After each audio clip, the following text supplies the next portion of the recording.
राजा और फकीर की कहानी। बहुत समय पहले की बात है। एक समृद्ध और शक्तिशाली राजा एक महल में रहता था। राजा का नाम महेंद्र सिंह था और वह अपने राज्य में बहुत प्रसिद्ध और सम्मानित था। लेकिन एक चीज थी जो उसे कभी संतुष्ट नहीं करती थी। वह था उसकी खुशी। राजा को लगता था कि वह किसी न किसी कारण से खुश नहीं रह पाता। राजा ने अपने राज्य के सभी पंडितों और साधुओं से सलाह ली, लेकिन कोई भी उसे सही समाधान नहीं दे पाया। एक दिन राजा ने सुना कि उसके राज्य के बाहर एक फकीर रहते हैं जो बहुत ही ज्ञानी और दयालु हैं। राजा ने सोचा, ये वही व्यक्ति है जो मुझे शांति और सुख की राह दिखा सकता है। उसने फकीर को महल में बुलाया। फकीर महल में आया। राजा ने उसे देखकर पूछा, तुमने जीवन का सच्चा सुख कहाँ पाया है?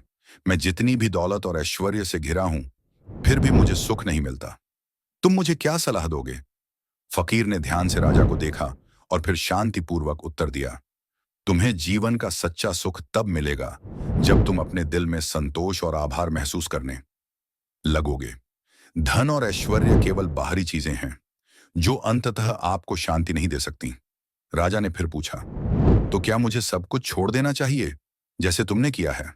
फकीर मुस्कुराया और कहा, नहीं, तुम्हें सब कुछ छोड़ने की जरूरत नहीं है।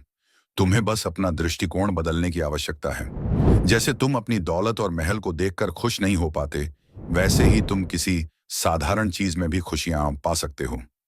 जीवन में संतुलन और संतोष की आवश्यकता है।